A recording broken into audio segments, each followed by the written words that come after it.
सामने खड़ी भीड़ से उठने वाला शोर बढ़ता जा रहा था।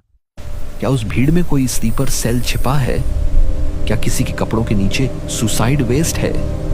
पसीना ठंडे मौसम में भी कमांडोज के माथे से बह रहा था। एनक्रिप्टेड नेटवर्क पर सिर्फ सन्नाटा था। कोई क्विक रिएक्शन फोर्स नहीं। क्लोज प्रोटेक्शन ऑपरेशंस में समय ही सबसे बड़ा दुश्मन होता है। इसे सिक्योरिटी मैथमेटिक्स कहा जाता है। एक जगह पर 5 मिनट रुकने का मतलब है खतरे का दोगुना होना, और 20 मिनट रुकने का मतलब है दुश्मन को एक परफेक्ट हिट का न्योता देना। जैसे जैसे घड़ी की सुइयां आगे बढ़ रही थी, एसपीजी का threat assessment meter red line को पार कर चुका था। हर वो प्रोटोकॉल जो वीआईपी को उस जगह रोके रखने की वकालत कर रहा था, अब अमान्य हो चुका था। दिल्ली से लेकर ग्राउंड कमांडर्स तक यह स्पष्ट हो गया था कि अब अगर एक पल भी और इंतजार किया गया तो हालात पूरी तरह से बेकाबू हो जाएंगे। वीआईपी सुरक्षा में एक और नियम होता है जिसे गोल्डन आवर कहा जाता है।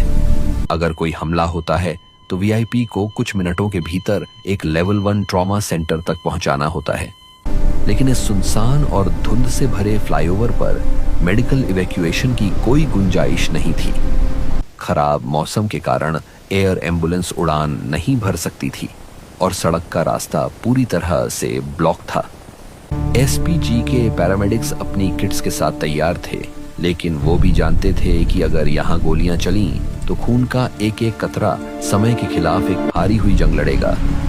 यह महज एक घेराबंदी नहीं थी, ये एक परफेक्ट डेथ ट्रैप था। 15 मिनट, 18 मिनट, 20 मिनट। सियासत में पीछे हटना हार माना जाता है, लेकिन रणभूमि में यह एक टैक्टिकल मैन्यूवर होता है। ग्राउंड पर मौजूद एसपीजी के कमांडिंग ऑफिसर के कंधों पर उस वक्त पूरे देश का बोझ था। प्रोटोकॉल कहता था कि राज्य पुलिस से रास्ता साफ करने की मिन्नतें की जाए, लेकिन एक कमांडो मिन्नतें नहीं करता, वह हालात को अपने नियंत्रण में लेता है। जब रेडियो पर बार बार पूछने के बाद भी पंजाब पुलिस के कंट्रोल रूम से कोई संतोषजनक जवाब नहीं मिला, तो ऑफिसर ने अपना हाथ रेडियो कम्युनिकेटर की तरफ बढ़ाया।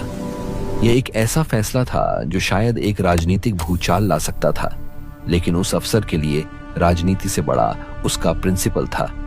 20 मिनट से देश का मुखिया एक असुरक्षित पुल पर फंसा था, और फिर बर्दाश्त की हद टूट गई।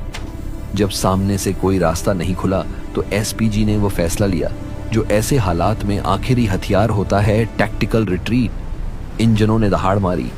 उसी संकरे पुल पर भारी भरकम आर्मर्ड लैंड क्रूजर्स ने एक असंभव यू टर्न लिया। रबर और डामर की रगड़ से उठी चिंगारियों ने सन्नाटे को चीर दिया। यह पीछे हटना नहीं था, यह अपने वीआईपी को मौत के मुंह से खींच लाना था। काफिला भटिंडा बेस की तरफ लौट पड़ा। प्रधानमंत्री सुरक्षित थे, लेकिन उस फ्लाईओवर पर गुजरे वो 20 मिनट देश की अंतरात्मा पर एक गहरा जख्म छोड़ गए। राजनीति अपनी जगह है, लेकिन एक सैनिक, एक कमांडो के नजरिए से वो 20 मिनट जहन्नुम के बीचों बीच खड़े होने जैसे थे, जहां कोई ढाल नहीं थी सिवाय उन फौलादी सीनों के जो उस दिन उस फ्लाईओवर पर भारत की धड़कन को रुकने से बचाने के लिए दीवार बनकर खड़े थे।